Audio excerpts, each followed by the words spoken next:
Muy buenas tardes a todas las familias que acuden un día más a nuestra Escuela de Familia Fundación DISA.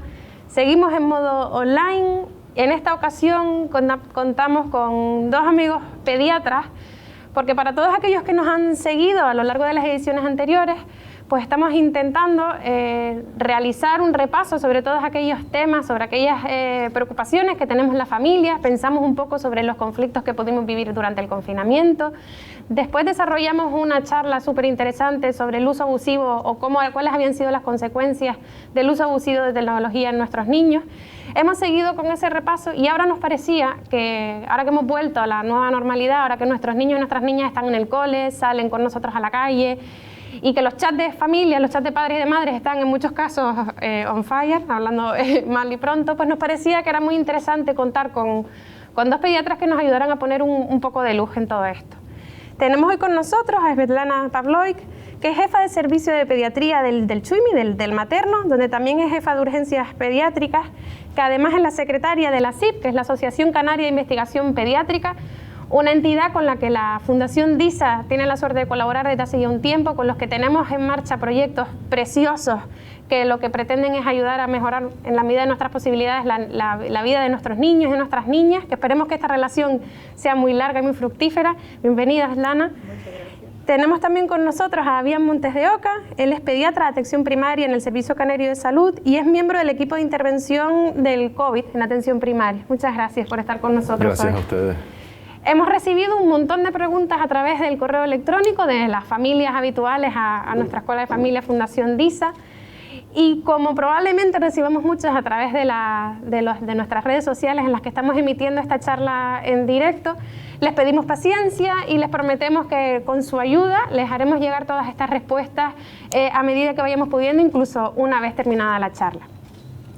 Si les parece, por poner un poco en contexto y empezar con el lío, aunque parezca mentira, porque llevamos ya muchos meses hablando del coronavirus, hay muchas dudas todavía de qué es el coronavirus. ¿Le doy un antibiótico al niño? Por favor, mándeme un antibiótico. ¿Cuándo sí, cuándo no? Antes de entrar en la emisión hablábamos de virus y bacterias, que aunque forma parte ya casi de la educación científica que todos deberíamos ir teniendo, todavía hay muchos padres y muchas madres que por puro susto o por puro desconocimiento en muchos casos pues siguen pidiendo.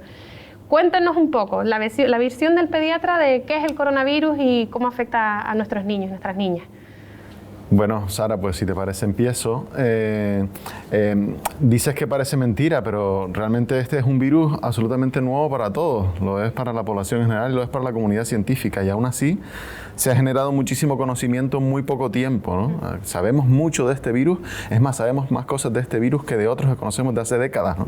Con lo cual está toda la investigación del mundo enfocada en este terrible problema que tenemos ahora encima, ¿no? Para diferenciarlos, bueno, los virus, las infecciones se diferencian de una forma muy básica entre virus, bacterias y parásitos, vamos a poner así, ¿no? Para que ustedes lo entiendan, los antibióticos siempre los vamos a prescribir cuando sospechamos que hay una infección bacteriana, además que esa infección bacteriana sea lo suficientemente importante como para poner un antibiótico. Sí. Vale, puede haber algunas infecciones que el cuerpo las elimina solas y en muchas ocasiones es así. Sin embargo, para los virus no tenemos un tratamiento específico y ahí las intervenciones que se hagan desde el punto de vista de la prevención son muy importantes. Y lo hemos visto en esta pandemia, ¿no? Hemos visto que el que se implanten medidas de prevención a nivel poblacional funcionan, ¿no? Lo vimos en la primera ola cuando nos confinamos todos, ¿no? Esa fue la medida más eficaz para que bajaran los casos del virus, porque el virus nos necesita a nosotros para seguir viviendo. Si nosotros nos separamos, si no nos juntamos durante un tiempo determinado, pues el virus disminuye muchísimo su incidencia. No quiere decir que desaparezca. Esto es un poco lo que estamos viviendo ahora, ¿no?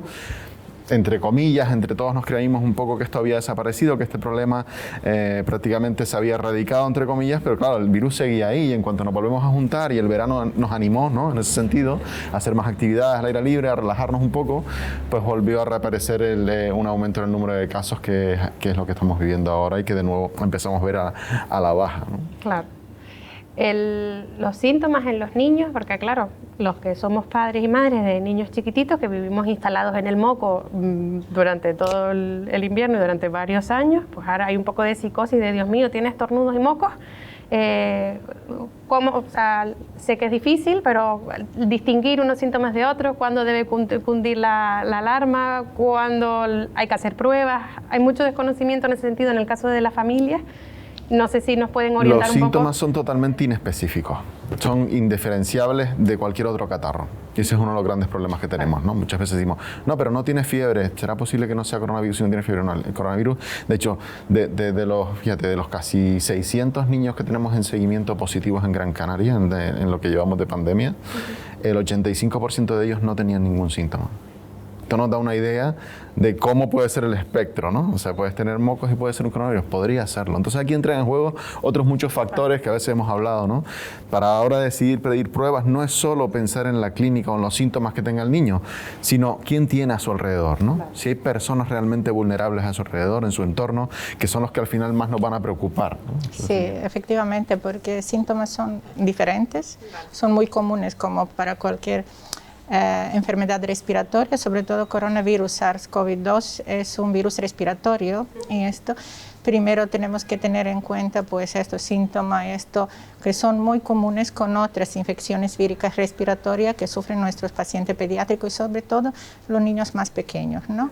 Eso como fiebre, tos, moco, otros síntomas gastrointestinales, otros síntomas cutáneos, y esto es un virus que da, como dijo Fabián, que son muy diferentes y para nosotros clínicos es muy difícil en un tiempo determinado diferenciar, ¿no?, de otros virus respiratorios. Como ahora estamos en otoño, se acerca invierno y tenemos muchísimas infecciones respiratorias en la edad pediátrica, y es el gran reto para nosotros en primaria y hospitalaria, ¿no?, atención hospitalaria, va a ser que tenemos que diferenciar si un paciente tiene un coronavirus, SARS-2, ¿no?, o tiene otro tipo de virus como VRS, como la virus de gripe y como otros tipos de virus que nos pueden complicar un poco esta clínica y sintomatología, y esto para diferenciar qué diagnóstico y qué tratamiento deberíamos poner. Ajá, o sea que lo de si estornuda y tiene mocos no es COVID, es una leyenda urbana como la vino. Es que no se puede saber. También hay que transmitir la tranquilidad, una tranquilidad que es real. Tenemos una base para apoyar esa tranquilidad para los padres, ¿no?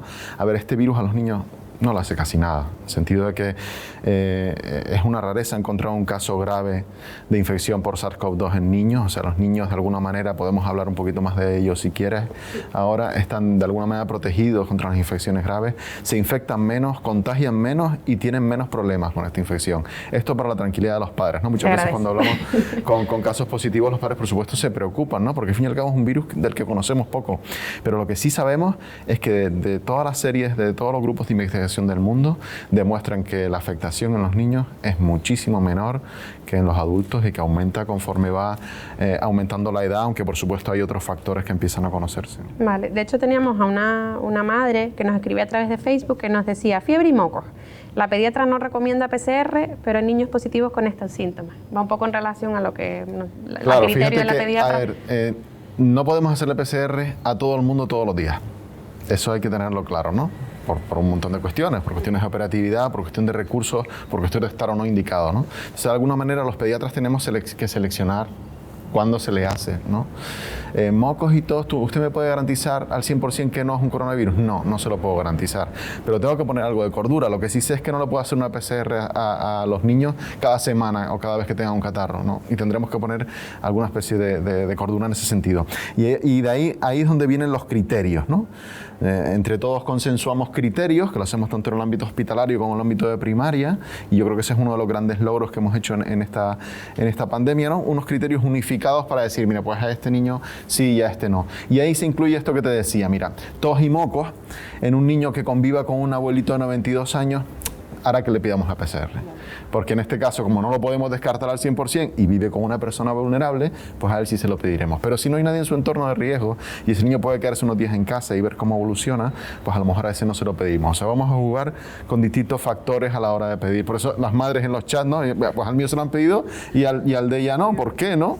Pues por este tipo de razones o de factores que pueden influir. En el chat de madres y padres deberíamos tener, no sé, un auditor en algunos casos, porque dan para mucho. mucho. Sí. Algún día hablaremos sobre eso probablemente, sobre los riesgos de los chats de padres y madres. Y sobre todo, pues hacemos los pacientes, por ejemplo, si tenemos entorno familiar, pacientes que son vulnerables, que tienen una enfermedad grave o que tienen que se pueden infectar, entonces sí, esto está indicado hacérsela una PCR para un poco proteger, ¿no? Pero y yo siempre he dicho durante estos 7 meses, como empezó bien a hablar, esto conocemos mucho ahora de este virus o no, todavía estamos un poco, pero todavía la vacuna o un tratamiento eficaz está por ver, ¿no? Cuándo llegará y cómo se va a hacer y quién se va a vacunar primero y todo.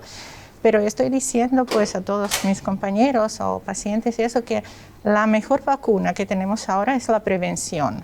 Todos estos pacientes que tienen cualquier síntoma respiratorio, ¿no? Tos, moco, dificultad respiratoria, pues, y si lo hacemos o no hacemos la PCR según la indicación familiar o según su característica clínica de enfermedades que puede sufrir, entonces tenemos que hacer estas medidas de prevención que son muy importantes, ¿no? No puede ir al colegio, se tiene que dar en su casa, se tiene que guardar, ¿no? Y todo esto, la mascarilla para niños más grandes, lavado de manos, un poco distanciamiento social y todo, y sobre todo si alguien en el entorno familiar es PCR positivo para coronavirus, pues tiene que guardar, ¿no? Aislamiento en su casa, y esto es la mejor medida, y eso para control de esta infección. Yo creo que esto tiene que ser pues un mensaje principal, esto para todos nuestros pacientes y familiares. De hecho, alguien nos preguntaba que por qué hay que lavarse tanto las manos. Y otra pregunta también iba relacionada, ¿gel hidroalcohólico o lavado de manos? ¿O los dos? El lavado con agua y jabón se ha demostrado ser superior al gel hidroalcohólico. El gel hidroalcohólico lo que pasa es que lo puedes utilizar en muchos ambientes de una forma muy accesible, ¿no? Pero la mejor medida es agua y jabón siempre que podamos. Es superior al gel, ¿no? Y es importante, ¿por qué es importante higienizarnos las manos? Porque se ha demostrado que en todas las infecciones respiratorias hay un mecanismo de transmisión muy importante que son las manos, ¿no? Las manos nos las llevamos sin querer al estornudar, al toser, las acercamos a la cara. Nuestras manos se contaminan con mucha facilidad y pueden servir como mecanismo de transmisión hacia otras personas cuando les tocamos o cuando tocamos objetos, ¿no? O para nosotros mismos cuando tocamos superficies que puedan estar contaminadas o manos de otras personas, si nos las llevamos a la cara, ¿no? Nos tocamos los ojos, la boca, la nariz, por ahí puede entrar también el virus. Entonces ese es uno de los 3 eslabones principales, ¿no? El lavado de manos, la distancia y el uso de mascarillas, ¿no? Alguien también nos preguntaba sobre mascarillas de tela, mascarillas quirúrgicas con los niños. ¿Por qué ahora la polémica? Nos preguntaban, por aquí tengo el nombre. La mascarilla tiene que ser homologada. Y sí, la clave no es que sea de tela o no. Claro, sí, tiene que ser homologada, y esto sí, hay mascarillas de tela que pueden servir, pero tienen que ser homologadas, y la mascarilla quirúrgica es muy eficaz para transmisión, ¿no? Esto comunitaria en que estamos, ¿no? Vale, perfecto. En cuanto a las indicaciones de la mascarilla, sí hay que decir, hay que adaptarla a los ambientes y a las personas, ¿no? Para el uso general en la calle pueden ser aceptables mascarillas higiénicas, mascarillas de tela, pero como dice Ana, pues tienen que seguir unas recomendaciones, tanto de fabricante, ¿no? El fabricante de incluso las mascarillas de tela, pues se recomendará un número de lavados o se recomendará este tipo de recomendaciones, hay que seguirlas en todos los tipos de mascarillas, ¿no? Y para el uso general pueden servir las higiénicas, y ahora donde ha venido la polémica es que en los centros sanitarios se va a recomendar el uso siempre de mascarilla quirúrgica para todo el mundo. ¿Por qué? Porque de alguna manera es una garantía de que esa mascarilla está bien cuidada. Si tú le das en ese momento una mascarilla quirúrgica que sabes que está nueva, ¿no? Que no ha estado muchas horas en uso, o que no se ha reutilizado, o este tipo de cosas, es una garantía, ¿no? Porque al fin y al cabo las mascarillas, todas, se terminan deteriorando si no se hacen buen uso. De hecho, nos van a estar pidiendo en la entrada el certificado de la mascarilla de tela. Efectivamente. Efectivamente. Una locura, ya bastante hay con lo que tiene. Es muy importante estar en buenas condiciones y saber, porque si no está en buenas condiciones, o si se está utilizando muchos días, y esto si está húmeda, no es tan eficaz como una barrera de transmisión de todas las infecciones, no solo para coronavirus, y para todas las infecciones respiratorias, y además se puede contagiar, ¿no? El paciente es personal y su entorno, ¿no? Nos hablaba Elena Pérez a través de Facebook. Le gustaría que la orientasen un poco. Tiene un niño con diabetes y le preocupa qué hacer si lo diagnosticara, si se contagiara. Me imagino que un poco también relacionado sobre niños que tienen a lo mejor patologías que a priori pudieran Pues esto sí, hay recomendaciones de sociedades científicas, ¿no? De Academia Española de Pediatría, esto sobre todo para enfermedades crónicas, ¿no? Y enfermedades graves. Si un niño pues tiene una diabetes y está muy bien controlado, nos tenemos que asegurar, según su médico, su equipo de médicos y enfermeras que lleva su enfermedad, tiene que estar muy bien controlado eso, y no hay ningún riesgo añadido, que eso no puede ir al colegio, o se tiene que cuidar como todos los niños con las medidas generales, lo que hemos nombrado. Esto, la mascarilla, si es un niño que tiene más de 4 o 6 años, ¿no? Y que puede tolerar muy bien la mascarilla, eso, cuidados de lavado de manos, distanciamiento, y no exponerse a un factor de riesgo, pero no tiene que tener miedo, y esto si la enfermedad está muy bien controlada, y esto sí se puede hacer una vida normal. No está demostrado que el coronavirus empeora, ¿no?, el paciente diabético. Alguien nos preguntaba también por niños con asma, me imagino que un poco pues, por lo mismo, ¿no? Igual, ¿no? Para enfermedades, eso sí tiene que tener, eso tenemos que tener muy claro. Tienen que estar muy bien controlados, tienen que utilizar su medicación de base, como asma, pues eso, todo broncodilatadores, y esto sí empeora, pues tienen que acudir a su pediatra para revisar su tratamiento, cumplimiento de tratamiento y todo, pero no hay nada específico, excepto la medida que hemos nombrado, y esto para tener miedo, y eso sí, la enfermedad está muy bien controlada, no tiene un riesgo añadido para cualquier complicación. Para transmitir tranquilidad también, esta serie que tenemos nosotros de 600 casos en niños de Gran Canaria, ¿no? Hay algunos que tienen enfermedades crónicas y no han ido peor, ¿vale? A ver, esto científicamente tampoco tiene mucha base, pero para tranquilidad de los padres sí puede servir, ¿no? Ya hemos tenido casos de niños con diabetes, ya hemos tenido casos de niños con asma, de niños con cardiopatías que han tenido la enfermedad. ¿Quiere decir eso que, oye, no pasa nada y va a ser exactamente igual? No, siempre el principio de cautela y de prudencia nos dice, oye, si tú tienes una enfermedad de base, vamos a cuidarte un poco más de cerca, vamos a darnos cuenta pronto si aparece algún signo de complicación, pero como dice Ana, llevando bien el tratamiento y estando estables en la enfermedad de base, no debería haber más probabilidades de complicaciones, pero bueno, atentos tenemos que estar. Sí, tenemos que estar atentos, pero no hemos visto durante este tiempo. Y además este coronavirus pues no provoca asma y no provoca esto sí, enfermedades de broncoconstricción y esto sí, de esta fisiopatología, ¿no?, que tenemos. Esto es un virus respiratorio, pero sobre todo afecta pues vías respiratorias altas, y después pues se puede complicar con una neumonía, eso. Pero en edad pediátrica de momento no hemos visto en nuestro entorno. Y esto, hay estudios que se han publicado esto con pocos números de niños y casos, pero nosotros no, de momento no hemos visto. Nosotros en nuestro hospital durante 8 meses, 9 meses, hemos tenido 5 niños ingresados con una sintomatología leve. Muy bien, sobre todo ingresaron un poco para observación y para ver si desarrollaron una complicación, pero no hemos visto ninguna complicación o empeoramiento de su enfermedad de base, estaban muy bien.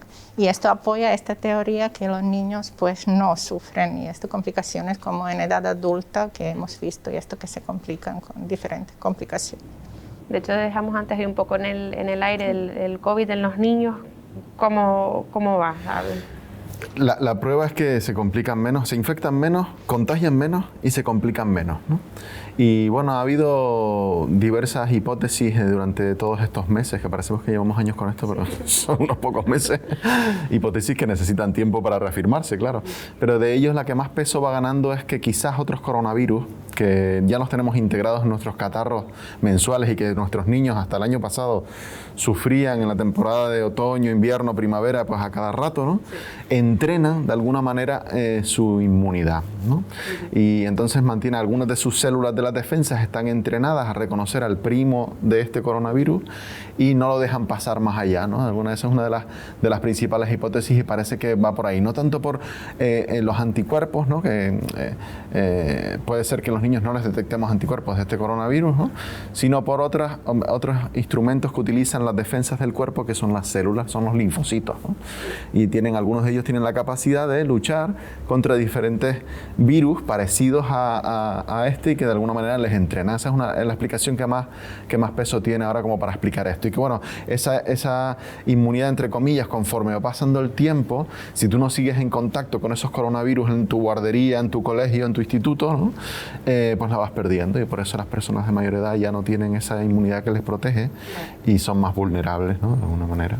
Esa es la hipótesis. Al principio, sobre todo del confinamiento, cuando estábamos todos, bueno, con el susto aún más metido en el cuerpo, o sea, hace poco menos que se hablaba de los niños como supercontagiadores, el papel de los niños. No, esto no se ha demostrado, no. Esto no se ha demostrado. Al principio salieron algunos estudios y esto, sobre todo en China, después se publicaron, pero eso hoy día no se puede decir. Y eso, además hay un estudio en nuestro país y esto de Barcelona, del Hospital San Juan de Dios, y esto que han demostrado, además, que los niños se infectan 6 veces menos que adultos y que sufren pues una clínica muy leve, y esta teoría hoy no se sostiene. Para nada, se sostiene lo contrario.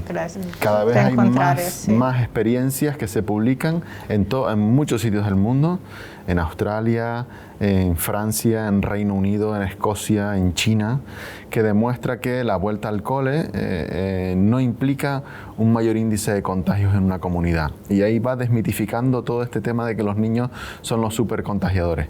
A ver, los niños ¿esto por qué se hizo, no? Pues al principio se decidió cerrar las escuelas un poco pensando en esto. Claro, al haber desconocimiento en este sentido y tener el ejemplo que tenemos todos los años de la gripe, en la gripe sí funciona así. Los niños funcionan, entre comillas, los pobres, como supercontagiadores, ¿no? Porque expanden la infección de una manera muy eficaz dentro de una comunidad, ¿no? Es típico que tengamos un pico de la gripe después de las vacaciones de Navidad. Los niños vuelven a casa, pasan días en casa, ¿no? Y después viene el pico de los adultos, ¿no? Pero con este virus no es así. Y esto ya cada vez se demuestra de que no es así. De hecho, hay muchos países que han reiniciado su actividad escolar y esto no ha significado un repunte en la incidencia, en el número de casos, ¿no? Y eso es interesante y hay que recalcarlo porque nos va a permitir, entre comillas, volver a una nueva normalidad, especialmente de los niños, ¿no? Sin que haya grandes riesgos. Oye, las medidas hay que tomarlas, evidentemente no nos podemos relajar con las medidas preventivas dentro de los colegios, son muy importantes, no quiere decir que ahora de repente no vayan a contagiar nada, no vamos a pasarnos al otro extremo, pero sí que nos dé la tranquilidad de que acudir al colegio no debería implicar un mayor riesgo en los niños que ir por la calle, ¿no? O este tipo de falta que les hace, además. Claro, es que es muy necesario, muy necesario. Por muchos motivos. Probablemente, me imagino que tiene relación con lo que nos hablamos, pero en general, ¿por qué los niños presentan síntomas más leves? Por ese entrenamiento inmunológico, digamos, ¿no?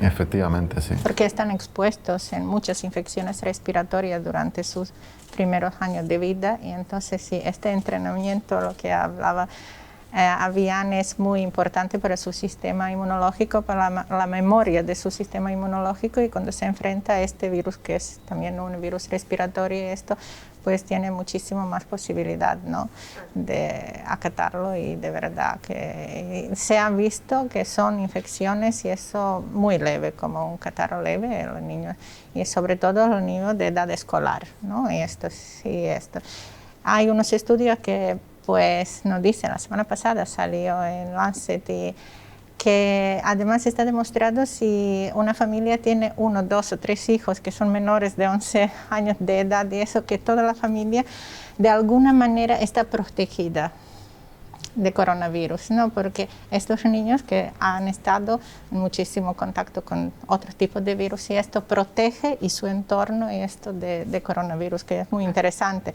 El número de casos es menor, ¿no? Pero es muy interesante esta teoría que apoya todas estas teorías de lo que hemos hablado, ¿no? De la memoria del sistema inmunológico, que no es solo una respuesta con anticuerpos, que es una respuesta celular, y esto para infección de coronavirus, que cada día tiene más apoyo científico en el desarrollo de esta enfermedad. Perfecto. Alguien nos pregunta sobre qué opinan del uso continuado de las mascarillas 8 horas en los niños en los centros escolares, entiendo. Si hay algún tipo de consecuencia.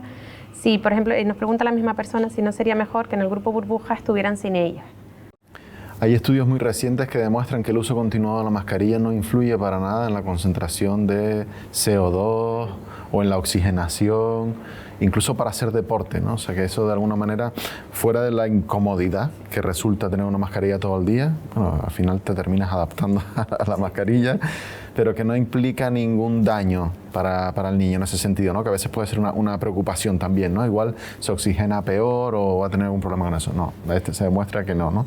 Y además, lo importante, el tema de los grupos burbuja, fíjense que aquí es como todo, ¿no? Cuando decimos, bueno, en la situación actual no podemos juntarnos más de 10 personas.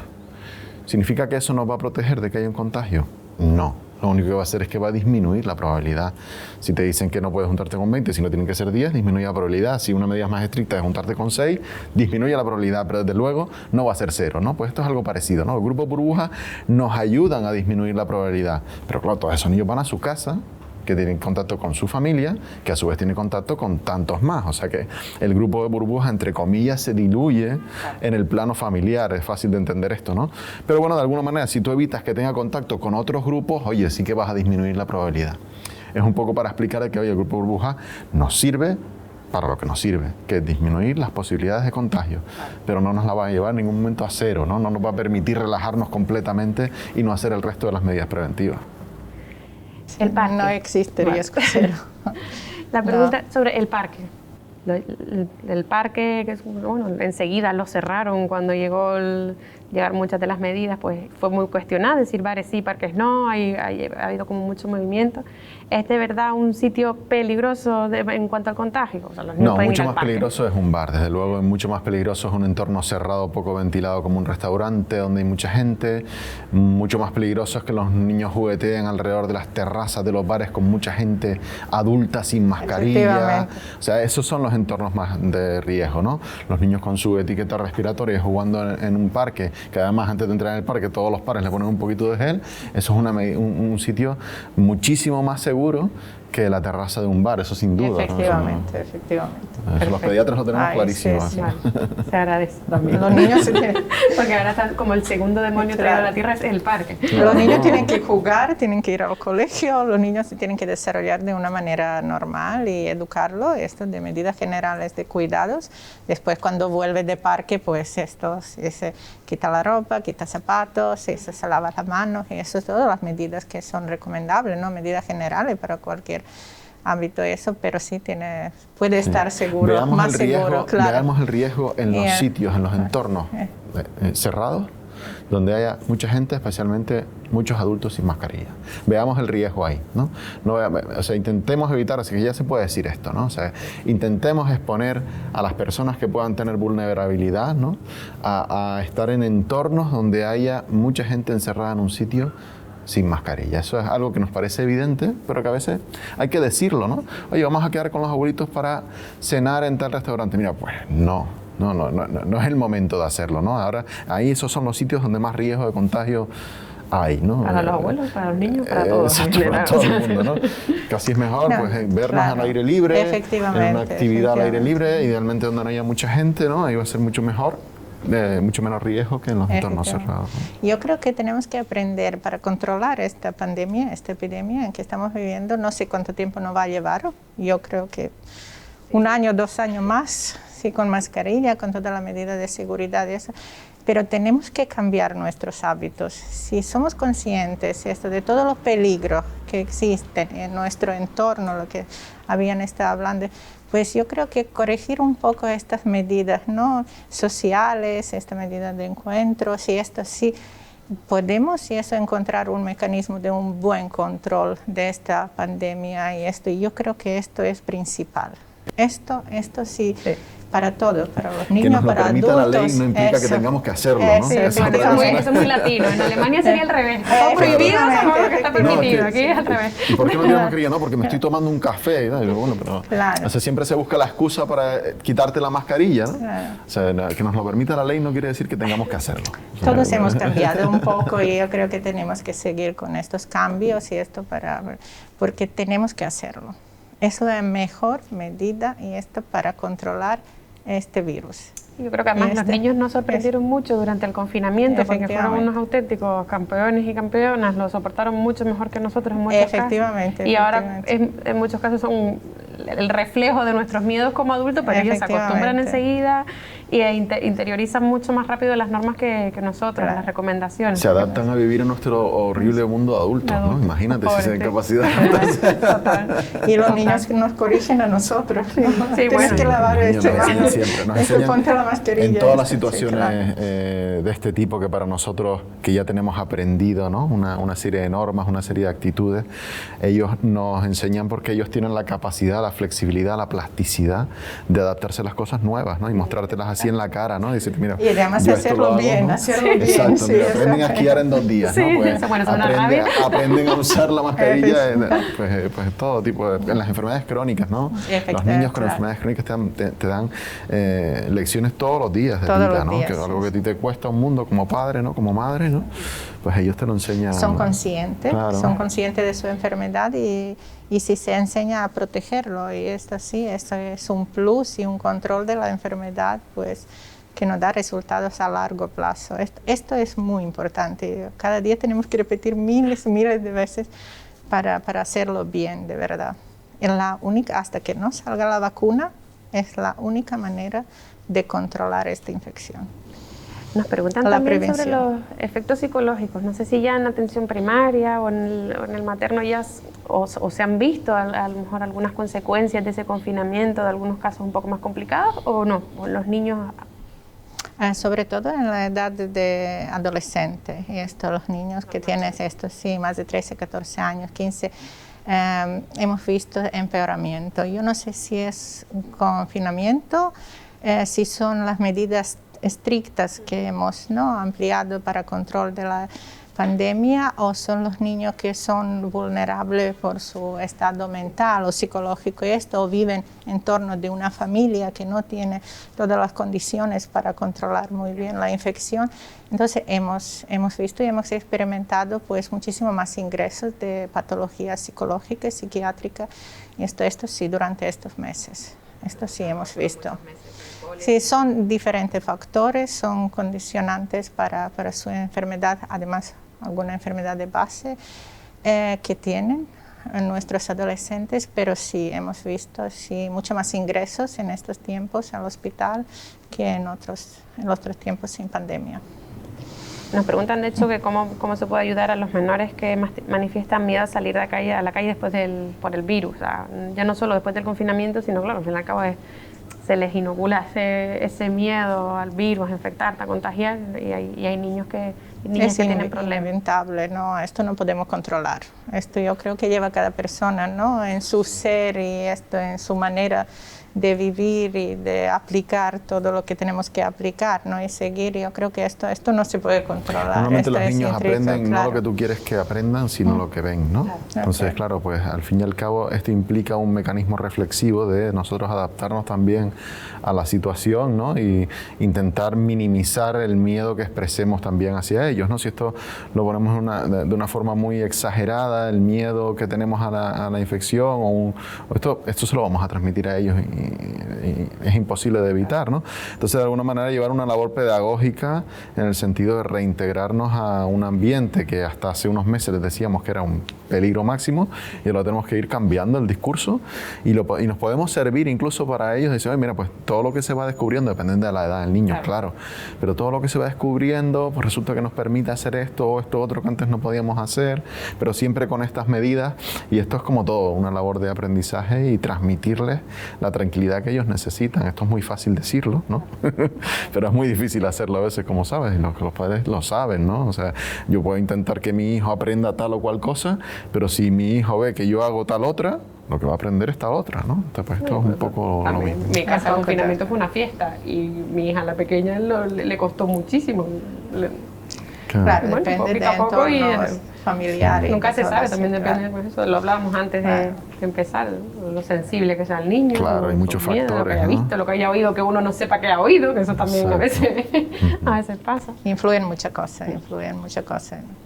Nos preguntan, como han sido tan polémicos las pruebas hechas en los coles en estas semanas, cómo se realiza la toma de muestra, nos pregunta para PCR, si es dolorosa, y cuándo es el criterio de hacerla por la nariz o por la boca, como eso ha sido bastante polémico en las últimas semanas. ¿Hay algún criterio de por un sitio, por el otro? Sí. A ver, fíjate que la polémica realmente ha venido en nuestra opinión, ¿no? Y la verdad es que como pediatras, y yo pertenezco a una sociedad de pediatría extrahospitalaria, nos posicionamos así en los medios, ¿no? En la manera, en las formas, ¿no? Porque entendemos que se hizo una forma muy apresurada, ¿no? Se intentó hacer todo en 1 o 2 días, sin avisar, sin informar correctamente a las familias. Nosotros entendíamos que de hacer esto, pues habría que hacerlo antes de empezar las clases para que un poco sirviera para algo más. Aunque es debatible, ¿no? Por esto que estamos diciendo exactamente, si los niños contagian menos, quizás más, deberíamos haberlo focalizado en los adolescentes, ¿no? Que ahí es donde puede estar más el foco. Pero bueno, se ha decidido así, y nosotros un poco lo que criticábamos eran las formas, ¿no? Los padres recibían por WhatsApp, por Convoco, por no sé qué, un consentimiento informado que tenían que firmar en 2 horas, y si no, había algo en el texto que, entre comillas, les amenazaba que el niño, si no se hacía o la niña el test, tenía que estar 14 días en casa. O sea, era una serie de cosas que no nos parecían las formas adecuadas, ¿no? Entonces, por eso saltó esa polémica. Y en cuanto a la prueba depende, necesitamos una muestra, ¿no? Y la muestra, lo ideal es que sea faríngea. Faríngea es la parte de atrás de la garganta. Sí. La mejor muestra para nosotros es la parte de atrás de la garganta, que está a la altura de la nariz. Es lo que ustedes oirán como nasofaringe, ¿no? Sí. Entonces, en los niños mayorcitos y en los adultos siempre intentaremos ir a esa muestra. En los bebés se hace un aspirado nasofaringe en el medio hospitalario, porque esa es la mejor muestra, ¿no? Se pone un poco de suero y se le aspira un poco de la nasofaringe. Y después a los niños más pequeños, que pueden ser, pues dependiendo de la habilidad del que toma la muestra, a los 3 o los 6 años y la colaboración del niño, se le hace una muestra orofaringia, que no es exactamente igual, pero también es válida, ¿no? Y es la que se está haciendo en los colegios. Para tranquilidad de los padres, no se les va a hacer nasofaringia en los colegios, sino va a ser orofaringia, que no es doloroso. No sé si algunos habrán tenido la experiencia de las pruebas que se hacen para el test de estreptococo de la garganta, pues algo similar, ¿no? Si el niño colabora, pues se puede hacer sin ningún tipo de utensilio, y si no, pues a veces necesitamos un palito para deprimir la lengua y recogerle una muestra de una forma muy rápida. En ese sentido, no dolorosa. La de la nariz, si ustedes se la han hecho alguna vez, no es que sea dolorosa, es molesta, ¿vale? Es una prueba que implica su molestia, pero que en el ámbito escolar las que se van a hacer son por la garganta. O sea, que el criterio es la edad. Así, sí, la edad, la colaboración del niño. A lo mejor un niño de 4 años de colaborar puede sacar una muestra nasofaringia, pero habitualmente por debajo de esa edad necesitarás mucha colaboración para intentar no hacerle daño, ¿no? Nos preguntan por los resultados falsos en estas pruebas que se realizan, pero bueno, hay tan poca... Con mucha frecuencia vemos, a veces cuando hablamos con familias en que en el entorno familiar ha habido algún caso positivo, ¿no? Que no se explican cómo el resto de la familia es negativo, ¿no? Sí, bueno, pero si yo duermo con mi pareja, si yo estoy en contacto con mis hijos todo el rato, ¿cómo es posible que yo sea el único que ha dado positivo y el resto no, ¿no?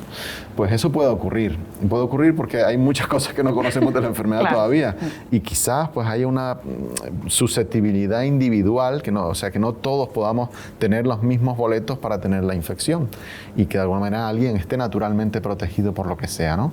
Pero el tema de los falsos positivos, que a veces en estos entornos nos preguntan, ¿cómo es posible que toda mi familia haya salido negativa y yo sea positivo? ¿No será un falso positivo lo mío? Es que ahora todos somos médicos en estas situaciones. Exacto. Pues depende de las pruebas, ¿no? Evidentemente yo siempre les digo, mira, una prueba como la PCR o ahora es los test rápidos, las posibilidades de un falso positivo son muy bajas, con lo cual los médicos en este entorno siempre vamos a aceptar que eso es un real positivo, porque las posibilidades son tan bajas. Oiga, usted me dice que no existen. No le digo que no existan, pero son tan bajas que es mejor tomarlo como que sea positiva y actuar así para evitar que la pandemia progrese, ¿no? Claro. Pero sí hay otras pruebas como esta de los test rápidos de la sangre, ¿se acuerdan? Estas de una gotita de sangre, y que todavía están accesibles en algunos medios, ¿no? Y que algunos me dicen, bueno, yo tengo la PCR positiva, pero ¿y si me voy de modo privado y me hago un test rápido? No, eso no sirve para tomar decisiones en el momento. Vale, para lo único que sirve eso es para estudios en los que queramos ver pues qué personas han pasado o no la enfermedad. Y siempre entre comillas, ¿vale? Eso tienen que valorarlo los expertos que indican las pruebas, ¿no? Pero no vale como, venga, me hago un test rápido y me ha salido negativo, esto es que resulta que la PCR fue falsa, ¿no? Y entonces yo no contagio. No vamos a mezclar. Dejen que sean los sanitarios, los médicos los que tomen esas decisiones para ver cuál es la mejor prueba y cuál está indicada, ¿no? En cada momento. De hecho, nos preguntan por las diferencias de las pruebas. Al final ahora ya hay montones en Claro, los medios de comunicación y hay mucho despiste. Sí, y que la gente, como tú dices, ha ganado en educación. Hemos aprendido todo mucho de infectología, de inmunología, ¿no? De este tipo de cosas. Entonces, las pruebas en sangre, estas rápidas y también que se pueden hacer en vena, ¿no? Lo que nos van a medir son anticuerpos. Los anticuerpos son los que yo produzco tras pasar la infección del virus. Estas pruebas, siendo buenas, hay que saber indicarlas y sobre todo hay que saber interpretarlas, ¿vale? Y tienen su tiempo. Yo no voy a empezar a detectar anticuerpos hasta que yo no le dé tiempo a mi organismo a producir esas defensas. Y puedo tardar entre 2 o 3 semanas antes de que empiece a detectarse. Si yo me la hago en la primera semana de la infección, esa prueba me va a salir negativa. ¿Significa que yo no produzco anticuerpos? No. Pero la prueba no es capaz de detectar todavía porque no has tenido tiempo para producirlo. Claro. Las pruebas que detectan al virus, como son la PCR o ahora los test rápidos que están empezando a usarse, ¿no? Que utilizan muestras de faringe, nasofaringe, esas sí van a detectar el virus en ese momento. Vale. Pero, ojo, también hay que interpretarlo. Porque yo a lo mejor puedo tener la infección y si yo me hago una PCR semanal, resulta que estoy 6, 8, 9, 10 semanas dando positivo. ¿Quiere decir que yo contagio? No. Quiere decir que esa prueba es tan buena que detecta unas mínimas partículas del virus, pero es imposible que nos diferencie entre si son virus muertos o vivos. Con lo cual, PCR positiva, test rápido de nariz o de garganta positiva no implica siempre que contagie, ¿no? Vale. Por eso tiene que haber siempre un sanitario, un médico que explique, que ayude a interpretar esas pruebas, porque depende del tiempo, ¿no? Y de todo. Hay una falsa creencia probablemente por ahí de como ya la he pasado, no la puedo volver a pasar. Con los datos actuales y el conocimiento actual del virus, eso no se sostiene, entiendo. No, y de hecho los anticuerpos se ve que duran aproximadamente unos 3 meses, de lo que sepamos, ¿no? ¿Quiere decir que yo en esos 3 meses no me puedo volver a contagiar? No, tampoco es cierto. Yo podría contagiarme, estar asintomático y transmitir. O sea, todas esas cosas son enigmas que no sabemos de esa enfermedad, pero que lo trasladamos de otras infecciones. Los coronavirus que tenemos todos los años y los catarros que producen algunos otros coronavirus, el que tú hayas pasado coronavirus no te inmuniza de por vida. Hablemos de la cuarentena. Es decir, que estaba todo un poco asustado en las casas de recibir el mensaje soñado de hay un positivo en la clase y estamos todos, la familia, me incluyo obviamente, en cómo hacer el aislamiento en casa, por ejemplo. O sea, nos dicen, nos tenemos que quedar en casa aislados X días. ¿Cómo lo hacemos? Bueno, para empezar, la gente tenemos que tener una flexibilidad en este sentido. Es posible que en las normas y las recomendaciones cambien. Sí. ¿Vale? Tenemos que tener la mente abierta a lo dinámico que puede ser esto, porque de hecho han cambiado, no hacemos lo mismo hace 2 meses y lo que hacemos ahora, ¿no? Vale. Entonces, ahora si hay un positivo y tú has tenido un contacto estrecho con un positivo, y contacto estrecho que significa que has tenido la cercanía suficiente, el tiempo suficiente como para que te pudieras haber contagiado con una alta probabilidad, ¿vale?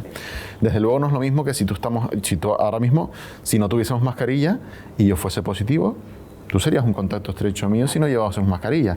Pero si llevamos mascarilla, esa posibilidad disminuye mucho. Con lo cual puede ocurrir que en algunos entornos se decida pues investigar a unas personas y a otras no. Vale. Ahora mismo, ¿cómo estamos actuando en los colegios? Pues a día de hoy, en Gran Canaria, porque tampoco puedo ir más allá porque resulta que en otra isla hacen otra cosa diferente, lo que se hace es, si aparece un caso positivo en clase, y aunque se hayan tomado las medidas por precaución, toda esa clase, y siempre lo decidirá Salud Pública, se pondrá en cuarentena y se investigará a esas personas, ¿vale? ¿Cuarentena qué es? Cuarentena la hace la persona que ha tenido contacto con un positivo. Significa que yo tengo que estar atento a si puedo tener síntomas o no, ¿vale? Siempre, ahora lo que estamos haciendo es que cuando yo tengo contacto con una persona positiva, se me hará una PCR en 48 horas o así. ¿Para qué? Para detectar posibles casos positivos que no tengan síntomas. Esa es la intención de esa PCR, de esa prueba, ¿vale? Si tú eres negativo, ¿quiere decir que ya estás libre y no tienes que hacer la cuarentena? No. Quiere decir que, oye, por lo que sea, o no estás infectado, o yo no te lo he podido detectar en esta primera prueba. Pero esos 14 días Ahora son 10, ¿no? Esos 10 días tienes que hacerlo igualmente. Tienes que estar en casa y tienes que estar aislado en casa. ¿Por qué? Porque en cualquier momento de esos 10 días tú podrías tener síntomas y convertirte en un caso positivo y contagiar al resto de las personas. Esa es un poco la idea, ¿no? O sea, el que tengas una PCR inicial negativa no te exime de que tengas que estar en casa el periodo de cuarentena. Y al final de la cuarentena se repetirá la PCR. Oye, que es negativo, pues Santa Pascua, se levanta el aislamiento y ya está. A veces pescamos a positivos en la segunda PCR, porque esto puede ocurrir. Y con esta infección, que hay un porcentaje alto de personas que no tienen síntomas, pues no queda otra forma de hacerlo que así, test antes y test después, ¿no? Eso es la cuarentena. El aislamiento es lo que hace la persona infectada. Yo soy positivo y hago aislamiento. Era otra pregunta, tenía que ver. Exacto, son 10 días, ¿no? ¿Y por qué 10 días? Porque se ha visto en los estudios que a partir del 8º o 9º día las personas que tienen síntomas leves o que no tienen síntomas ya dejan de excretar el virus de una forma importante como para contagiar. Y por eso se pone lo de los 10 días. Oiga, ¿y no me hacen una PCR al final de esos 10 días? Que mucha gente también lo demanda, ¿no? No me van a repetir el test, pero si a mi primo que fue contacto mío le han hecho 2 test, ¿por qué usted me va a hacer uno yo que soy el caso positivo, no? Pues porque ya sabemos que eres positivo. No tenemos que comprobar nada. De hecho, la PCR te puede salir dando positivo durante semanas, ¿eh? O sea que no hay que hacer una prueba al final, sino simplemente cumplir esos 10 días de aislamiento. Y esto sí que es muy importante.